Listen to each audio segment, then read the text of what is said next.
What's going on, everybody, and welcome to Lane's Man Cave.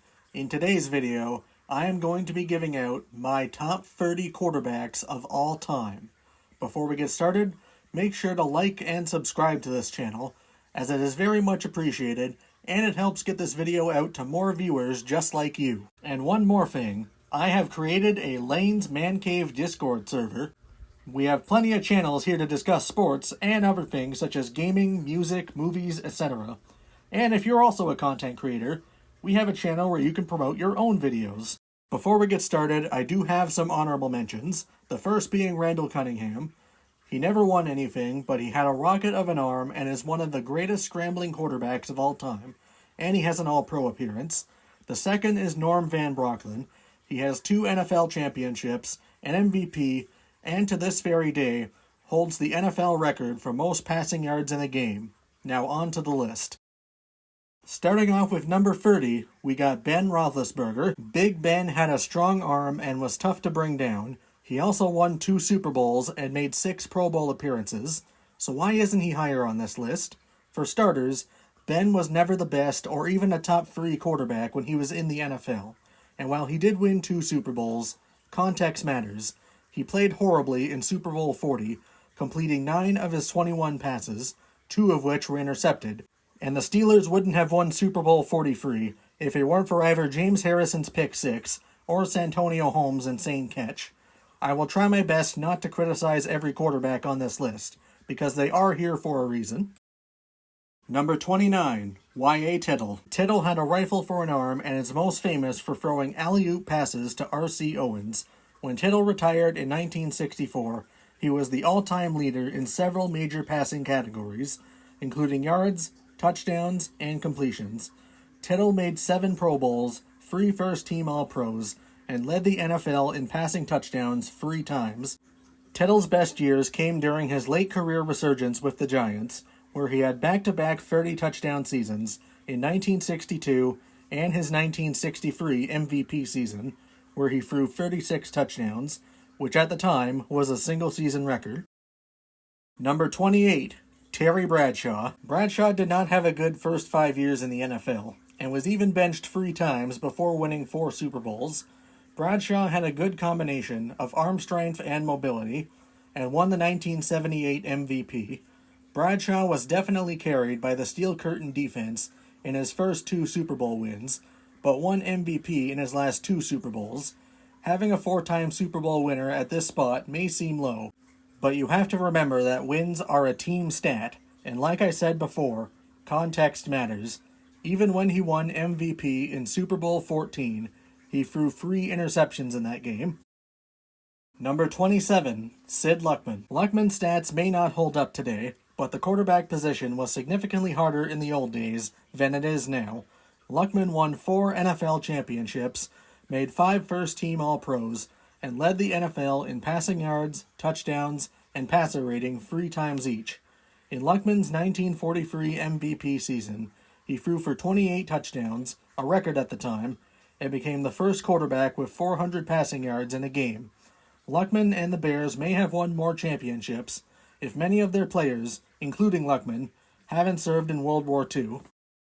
Number 26, Dan Fouts. From 1979 to 1981, Fouts broke the single-season passing yards record every year, becoming the first quarterback in NFL history to throw 4,800 yards, and was on pace to break the record again in 1982. Fouts won Offensive Player of the Year that year, and should have been MVP, but lost to kicker Mark Mosley. Like Bradshaw, Fouts struggled early in his career, before Don Coryell became the coach of the Chargers, but he became one of the best pure passers of his era, despite never winning a Super Bowl, but that's mostly because the Chargers had bad defenses. Number 25, Warren Moon. Moon did not make his NFL debut until he was 28, not because he wasn't good enough, but because scouts thought black quarterbacks were mentally incapable, and they even suggested Moon switch to wide receiver. He would spend 6 seasons in the CFL and win 3 Grey Cups as a starter with Edmonton before coming to the NFL. Moon won Offensive Player of the Year in 1990 and led the NFL in both passing yards and touchdowns that year, despite dislocating his thumb in Week 16. Moon threw some of the prettiest deep balls you'll ever see, and would definitely be higher on this list if he came to the NFL out of college. Number 24, Jim Kelly. Kelly is another player who didn't come to the NFL out of college. Instead, he spent 2 years in the USFL before joining the Bills. Kelly and the Bills' no-huddle offense dominated the early 90s, making 4 Super Bowls in a row. The Bills are the only team to make and lose 4 Super Bowls in a row. But had it not been for Scott Norwood's wide right field goal in Super Bowl 25, the Bills would have a ring, so I can't punish Kelly for that. Kelly has one of the best arms in NFL history. His stats don't show it, but that's what happens when you play the second half of the season in Buffalo's Lake Effect chill. Number 23, Sammy Baugh. Baugh was the NFL's first superstar quarterback, and the first to be inducted into the Pro Football Hall of Fame. Baugh played in a time where 100 passing yards in a game was considered solid, and as a rookie, he threw for 355 yards and 3 touchdowns in the 1937 NFL Championship. Baugh also played safety and punter throughout his 16-year career with Washington. He earned the name Slingin' Sammy because he normalized the forward pass. Baugh became the second quarterback in NFL history to throw for 1,000 yards in a season after Arnie Herber, and in 1947, he threw for a record 2,900 yards in a 12-game season. Baugh's longevity is impressive, especially for his era.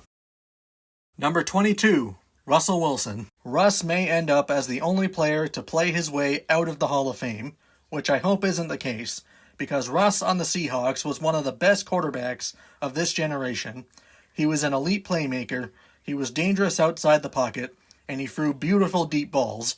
Russ was a game manager the year the Seahawks won the Super Bowl, but from 2015 to 2020, Russ was playing on an MVP level, which is even more impressive when you consider that he was sacked more than 30 times every year of his career.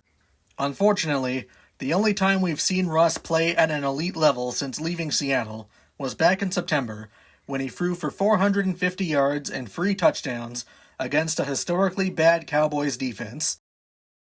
Number 21, Matthew Stafford. Now, Stafford's career is going the opposite of Russ's. For his entire career in Detroit, Stafford was a Lamborghini in a trailer park. With elite arm strength, arm angles, and field vision, Stafford has been making highlight-worthy plays throughout his entire career. But as soon as he got to LA, he won a Super Bowl, and he'd probably have another Super Bowl this year if it weren't for the muffed punt in the NFC Championship. Stafford is only getting better as he gets older. He won MVP this season at the age of 37 and still has plenty of years of good football left in him. Number 20, Sonny Jurgensen. Jurgensen didn't become a full-time starter until his 5th season in the NFL, but when he did, he became the first quarterback to regularly throw for over 3,000 yards in a season. When he first became a starter in 1961, he broke the single-season passing yards record with over 3,700 yards, and the passing touchdowns record with 32. He would break the passing yards record again in 1967.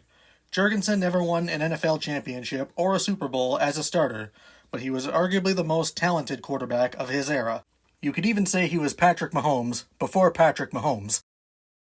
Number 19, Len Dawson. Dawson is by far the best quarterback to come out of the AFL. He led the AFL in passing touchdowns 4 times, and while I am a strong believer that completion percentage and passer rating are flawed stats, he led in passer rating 6 times and completion percentage 7 times. Dawson won 3 AFL championships as well as Super Bowl 4. Dawson had impressive longevity, becoming one of the first quarterbacks to play in his 40s. Number 18, Josh Allen. Allen produces video game numbers on a regular basis. He may have the biggest arm in NFL history, and is one of the greatest rushing quarterbacks of all time. No quarterback has ever shown this combination of size, strength, and athleticism, and while he has yet to win the big game, he has elite playoff numbers. In only 8 seasons, Allen has done enough to make this list, making 4 Pro Bowls and 2 All-Pros. Even though I don't think he earned his MVP in 2024, Allen's prime is far from over, and he will most likely retire higher on this list. Number 17, Bart Starr. When you think of Starr, you think of winning. Starr won 3 NFL championships and Super Bowls 1 and 2, winning Super Bowl MVP in both games. Starr was never a high-volume passer, never throwing 300 pass attempts in a season, but he was efficient. Like I said, completion percentage and passer rating are flawed stats, but in his 1966 MVP season, he completed 66% of his passes and had a passer rating over 118, which was incredible in an era that was tough for quarterbacks. Number 16, Fran Tarkenton. Tarkenton was the original dual-threat quarterback. While he did make 3 Super Bowls during his second stint with the Vikings, he spent most of his career on mediocre teams. His playoff stats are kinda bad, throwing more interceptions than touchdowns, as well as only 1 touchdown in 3 Super Bowl appearances. Tarkenton's longevity is great, especially considering his play style, with his best years coming late in his career, winning MVP and leading the NFL in touchdowns in 1975 and leading in passing yards in 1978. Tarkenton retired holding records for every major passing stat, as well as QB rushing yards. To this day, he is one of the best scrambling quarterbacks of all time. Number 15, Kurt Warner. Warner had to wait until he was 28 to sign his first NFL contract, and even then, he didn't get to be a starter until Trent Green got injured in the 1999 preseason. But when Warner was handed the keys, he led arguably the greatest offense in NFL history. He won MVP in 1999 and led the Rams' greatest show on turf to a Super Bowl win. He won another MVP in 2001 and made 2 more Super Bowls. Even though his teams lost both times, they were in it until the very end. Warner's prime was short, but he made the most of it. Number 14, Otto Graham. Graham made the championship for every year he played professional football, winning all 4 AAFC championships and 3 NFL championships. In Graham's first NFL game, he threw nearly 350 yards and 3 touchdowns against the 2-time defending champion Eagles. Graham won 3 NFL MVPs and led the NFL in passing twice. Graham was efficient for his era and an effective rusher, holding the record for 44 rushing touchdowns by a quarterback for decades. Number 13, Lamar Jackson. Lamar is the best dual-threat quarterback of all time. In 8 seasons, Lamar already has 2 MVPs, but should have won in 2024. He is the all-time leader in QB rushing yards, the only quarterback with consecutive 1,000-yard rushing seasons, and the only QB with 1,000 rushing yards and 30 touchdown passes in the same season. Like Josh Allen, Lamar has yet to lead his team to the Super Bowl, but his playoff numbers have improved. Lamar will most likely retire higher on this list. Number 12, Roger Staubach. Staubach didn't enter the NFL until he was 27 due to his service in the Navy, and wasn't a starter until he was 29, and when he did, he led the Cowboys to win Super Bowl VI. Staubach was one of the original dual-threat quarterbacks who rushed for 300 yards in 3 different seasons, which may not seem like much, but Staubach took a lot of hits back in his day. Staubach led the Cowboys to 4 Super Bowls and won 2 of them, and threw the pass that introduced the term Hail Mary, a 50-yard touchdown to Drew Pearson. Number 11, John Elway. Elway's stats don't hold up like other all-time greats, and he definitely shouldn't have won his 1987 MVP, but it's not entirely his fault. Elway spent the first 10 seasons of his career under Dan Reeves' conservative offense. His playoff numbers were also brutal in that span, but Elway finished his career on a high note, winning 2 Super Bowls in his last 2 seasons, and a Super Bowl MVP. Elway had a rocket arm and could extend plays as well as anyone has. Number 10, Brett Favre. Favre had one of the strongest arms in NFL history. While playing hero ball as much as he did led to him throwing the most interceptions of all time, it also earned him MVP in 1995, 96, and 97, and a Super Bowl 31 win. He may not have won MVP in that game, but he was the best player. Even as late as 2009, he was producing at an MVP level, and had his most efficient season and led the Vikings to the NFC Championship. Number 9, Steve Young. Young started his career on a horrible Buccaneers team, then sat behind Joe Montana for 4 seasons, so Young's prime didn't start until he was 31, but he made the most of it. We all know he is the greatest left-handed quarterback of all time. Young is also one of the best scramblers of all time, has 2 MVPs, and one of the greatest Super Bowl performances in history, throwing for 325 yards and 6 touchdown passes, as well as 49 yards on the ground in Super Bowl 29. In Young's short prime, he led the NFL in touchdown passes 4 times and was insanely efficient. Number 8. Drew Brees. The Chargers moved on from Brees after a major shoulder surgery. He was decent in San Diego, but became an all-time great in New Orleans, leading the Saints to win Super Bowl 44 and winning Super Bowl MVP. Brees doesn't have a regular season MVP, but they could have easily given it to him in 2009. His other best seasons, 2011 and 2018, came when Aaron Rodgers and Patrick Mahomes were having all-time great seasons of their own. Brees has all-time great longevity and is one of the best pure passers in what is considered to be the best era for quarterbacks. Number 7. Johnny Unitas. Sammy Baugh normalized the forward pass, and Unitas normalized clock management after the 2-minute warning. Before, teams ran normal plays and let the clock run out. Unitas led the Colts to 3 NFL championships, and while he wasn't the same player at this point, Super Bowl V, Unitas also earned 3 MVPs and was the first quarterback in NFL history to throw 30 touchdown passes in a season, and he did it when the regular season was only 12 games. Number 6. Dan Marino. Marino's 1984 season was one of the best seasons for a quarterback of all time. Marino became the first QB to throw for 5,000 passing yards and 40 touchdown passes. He had a cannon of an arm and the quickest release ever. Marino's only Super Bowl appearance came in the 1984 season, where he ran into an all-time great 49ers team. Marino was able to prove that you don't need to win the Super Bowl to be a great quarterback, and he was ahead of his time, playing in an era that was still not QB-friendly. Number 5. Aaron Rodgers. Rodgers' career is most likely over, but before his disastrous tenure with the Jets, and a season in Pittsburgh that will likely be forgotten, Rodgers had one of the greatest primes of all time. He sat behind Brett Favre for 3 years, then led the Packers to a Super Bowl in his second season as a starter, and won 4 MVPs, even though I would have given his 2014 MVP to J.J. Watt. Rodgers had a blend of arm strength, athleticism, accuracy, and efficiency that no one has ever seen until someone further on this list entered the NFL. Number 4. Patrick Mahomes. Mahomes has built a Hall of Fame career before turning 30, winning MVP in 2018 as a first-year starter, then winning a Super Bowl in his second year as a starter, then winning another MVP and a Super Bowl in 2022, and a third Super Bowl win the following season. In addition to that, Mahomes is the most talented quarterback of all time, with elite arm strength, mobility, and the ability to make off-platform throws look routine.